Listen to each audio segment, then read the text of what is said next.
ሰላም ጤና ይስጥልኝ የተከበራችሁ የቻናል ቤተሰቦች እንዴት ናችሁ? ሰላም ናችሁ ወይ? ሰላማችሁ ብዙ ይበልኝ። ዛሬ አንድ ቪዲዮ ይዤላችሁ መጥቻለሁ። እሱ ምንድነው የተጎዳን ትዳር እንዴት አድርገነው ወደ ቀድሞ ጥሩ ሁኔታው መመለስ እንችላለን የሚል ነው። አንድ ትዳር ሊፈርስ ጫፍ ላይ እየደረሰ ሊሆን ይችላል። ነገር ግን ወደ ጥሩ ሁኔታው ወደ ነበረበት ለመመለስ ምን ማድረግ አለብን? የመጀመሪያው ምንድነው? ግንኙነታችንን ማሻሻል ነው። ያ ማለት ምን ማለት ነው? ለውይይት ለመነጋገር ሐሳብ ለሐሳብ ለመገናኘት መጀመሪያ መዘጋጀት አለብን። ሁለት ባለትዳሮች ትዳራቸውን እንደገና ለማደስ እንደገና ደግሞ እንዳይፈርስ ወደ ነበረበት ለመመለስ ማድረግ የሚጠበቀው ለውይይት ራሱን ማዘጋጀት ነው። ሁለቱም ማለት ነው ባልና ሚስት። ከዛ በኋላ ግን አንደኛው ሲናገር ያን የሚናገረውን ሐሳብ ምንድነው? ምን ለማለት ፈልጎ ነው?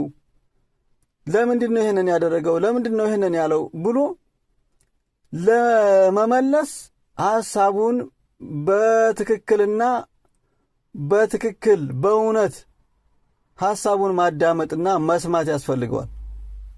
ከዛ በኋላ ግን ያንን ሐሳብ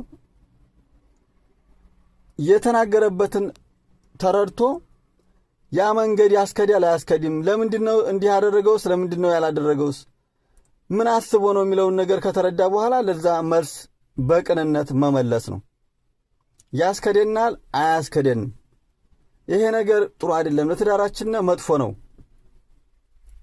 አያስከደንም ብሎ ከወቀሳ እንደገና ደግሞ ክፉ ቃላት ከመሰንዘር ከተለያዩ መጥፎ ቃላት ከመነጋገር በትዕግስትና ለዛ ባለው አመላለስ ይሄ ነገር አያስከደንም፣ በዚህ አይነት መልኩ ትዳራችንን ይጎደዋል፣ አሁንም ጫፍ ላይ የደረሰው፣ ስለዚህ መመለስ አንችልም፣ ትዳራችንን መልሰን ወደ ነበረበት ማድረስ አንችልም ይሄ ከሆነ፣ ስለዚህ በዚህ አይነት መልኩ አንተ ያልታየ ነገር አለ ወይንም አንቺ ያልታየሽ ነገር አለ እንጂ መንገዱ ጥሩ አይደለም የሚለውን ሐሳብ መመለስ ነው።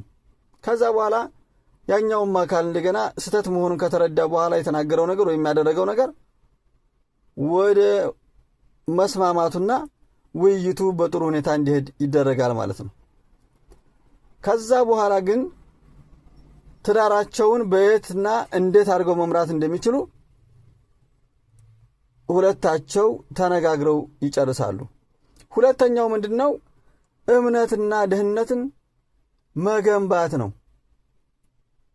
ያ ማለት ምን ማለት ነው? ወጥ የሆነ ታማኝ መሆን፣ ግልጽ መሆን፣ ለተሰራው ስራ ወይም ለጠፋው ጥፋት ኃላፊነትን መውሰድ።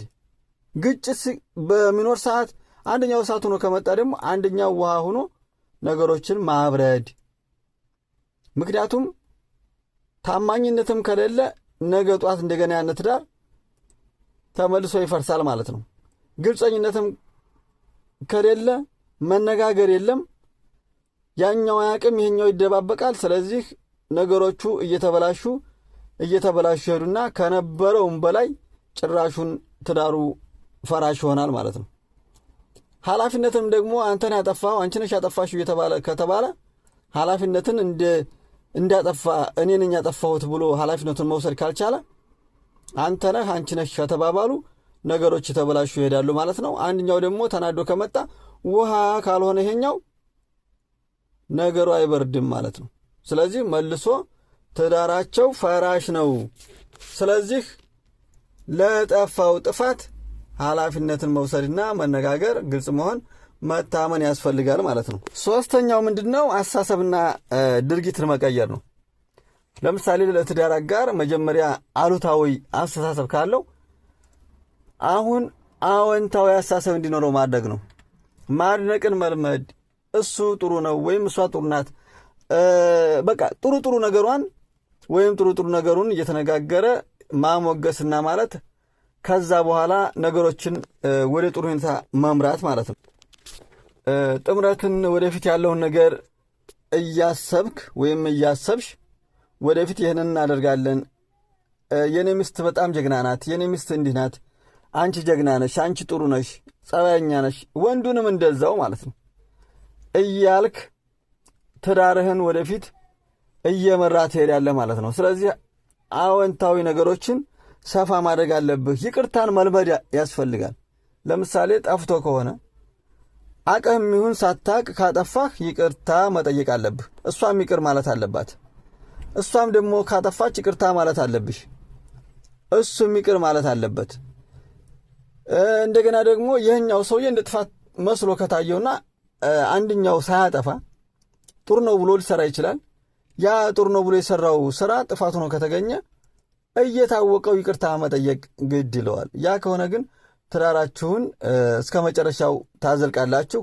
የተበላሸውንም ትዳር መልሳችሁ አርቃችሁ ጥሩ ባልና ሚስት ትሆናላችሁ ማለት ነው። ስለዚህ አንድ ባልና ሚስት ትዳሩን ወደ ነበረበት ጥሩ ሁኔታ ለመቀየር ትልቁ ነገር መወያየት ያስፈልጋል፣ መከባበር ያስፈልጋል፣ ሐሳብ ለሐሳብ መገናኘት ያስፈልጋል እና መጀመሪያ ግን ቁጭ ብሎ ለመወያየት ፈቃደኛ መሆን አለበት ማለት ነው። ለዛሬው ይዤላችሁ የመጣሁት ይህን ይመስል ነበር። ቪዲዮ ከተመቻችሁና ለሰው እንዲደርስ ከፈለጋችሁ ላይክ እና ሼር ማድረጋችሁን እንዳትረሱ። ሰብስክራይብ ያላደረጋችሁ ሰብስክራይብ አድርጉኝ። በሌላ ቪዲዮ እስከምንገናኝ ድረስ መልካም ጊዜ